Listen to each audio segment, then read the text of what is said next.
Bonjour à tous les Ivoiriens, bonjour à tous les panafricains, bonjour également à tous les Ivoiriens qui vivent en exil, qui ne peuvent pas rentrer en Côte d'Ivoire. Et nous savons pourquoi. Voilà. Tous les jours, quand je fais les vidéos, je les salue parce qu'ils mènent le combat de la libération de la Côte d'Ivoire depuis l'exil. Et je les salue avec respect. Alors, aujourd'hui, je suis venu parler d'un monsieur qui a honte de son père. Voilà. Il a honte de son père. Il veut bien entendu parler de le Premier ministre de la Côte d'Ivoire, son Excellence Amadou Bon Coulibaly. Alors, monsieur Amadou Bon Coulibaly, les nordistes sont vraiment choqués. Oui, les nordistes sont choqués parce que même si vous n'allez pas créer des emplois pour la jeunesse de Korogo, mais au moins réhabiliter la statue de votre père. C'est à travers cette statue que nous qui n'avons pas eu la chance de connaître le père Bon Coulibaly, c'est à travers cette statue-là que nous arrivons à le voir, à voir comment il était et à quoi il ressemblait. Lorsque nous sommes venus au monde, nous avons vu la statue, nous étions fiers. Et quand on nous raconte l'histoire de Bon, on est fiers. Mais dans l'état que la statue se trouve, c'est votre père, n'oubliez pas cela. C'est lui qui vous a mis au monde. Aujourd'hui, il n'est plus. C'est vous, vous prenez le relais. Vous devez prendre le relais. Montrer à la population de Côte d'Ivoire, à la population de Korogo, que vous êtes fiers d'être le fils de Bon Coulibaly. Vous comprenez? Vous êtes couché à Abidjan là-bas. Vous faites rêver la population de Korogo, la population du Nord. Et vous pensez que nous, on va se taire? Hein? Vous n'avez pas créé d'emploi pour nous? Et maintenant, la seule chose que la population congolaise vous demande, de réhabiliter la statue de votre père qui est devant sa cour, devant le musée. Vous refusez. Vous trouvez que pour enlever de l'argent dans votre poche pour réhabiliter la statue, qui représente le père Bon Coulibaly, vous êtes incapable de le faire. Parce que pour vous, c'est un gaspillage d'argent. Mais monsieur Amadou Bon Coulibaly, vous êtes qui au juste? Vous êtes là, vous avez battu une campagne à Korogo. C'était pour que on participe à votre richesse. C'est ça. Hein? La seule personne qui travaille à Korogo, hein, il s'appelle monsieur Daou Soukbafolo. C'est parce que Daou Soukbafolo ne va jamais accepter de se lancer la politique. Et il sait pourquoi. Il sait pourquoi. Et il a raison. Mais ce qu'il fait pour la population de Korogo, nous, on sait ça. Vous comprenez? Alors, M. Amadou Bon Coulibaly, tout ce que la population congolaise vous demande, c'est de réhabiliter la statue.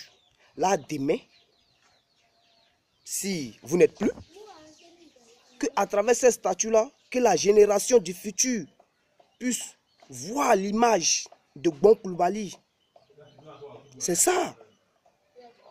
Moi, si mon père est un idole, s'il meurt, je vais faire la statue pour que ceux qui viendront puissent le voir à travers cette statue-là.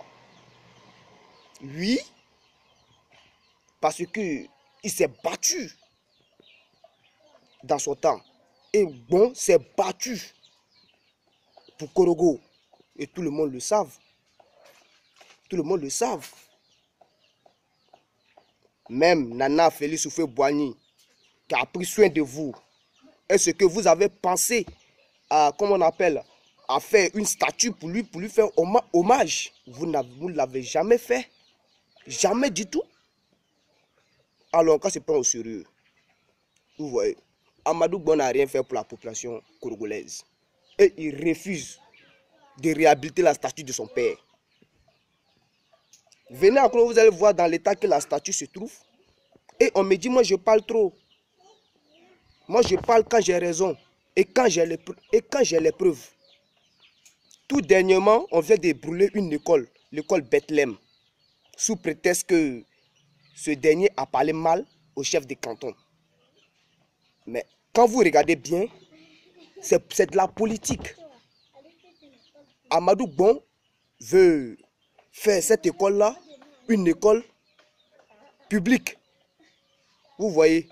Mais si le gouvernement veut rendre les écoles privées, là, ce collège Betem là, école publique là, ils n'ont qu'à passer d'abord par le collège Don Bosco. S'ils ont pu privatiser l'école Don Bosco et l'école Champagnat, je vais savoir que le gouvernement réellement, ils veulent prendre toutes les choses, toutes les écoles en compte. Dans une ville, normalement, il doit avoir un lycée municipal. Mais le lycée municipal qui se trouve à Korogo, ils ont changé le nom. Ils ont mis l'école Dominique Ouattara. Mais ça là, c'est quoi ça? C'est quoi ça? La Côte d'Ivoire a été prise en otage. Vous comprenez? Même le Poro, ils ont fait en sorte pour mettre la politique là-dedans. Des trucs traditionnels. Vous venez mettre la politique là-dedans. Mes chers Ivoiriens, vous allez me frapper. Mais ça ne va pas empêcher quelqu'un de parler. Oui, ça ne va pas m'empêcher de parler. Si vous me tuez là, mais je vais remercier Dieu. Et puis je vais vous remercier de m'avoir épargné de cette vie. J'ai vraiment honte pour Amadou Bon Coulibaly. Il ne fait rien pour la jeunesse de Korogo, pour la population de Korogo. Et ce que la population te demande, c'est de réhabiliter la statue de Papa Bon Coulibaly. Vous refusez. Il y a honte, hein, chers Ivoiriens. Il y a vraiment honte pour ce monsieur-là. Il ne sait pas, il est venu au monde pourquoi. Alors, chers Ivoiriens, c'était ce que je voulais vous dire. Je voulais vous annoncer que Amadou Bon Coulibaly a honte de son père.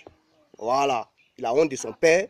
Et bon, je ne sais même pas où je peux le qualifier. Parce que, regardez, quand il parle là, il penche sa bouche de la manière que Alassane Ouattara fait. Parce que quand Alassane Ouattara parle, sa bouche est penchée. Donc lui aussi, quand il parle, sa bouche est penchée. Donc il a été contaminé par la formation de Alassane Ouattara.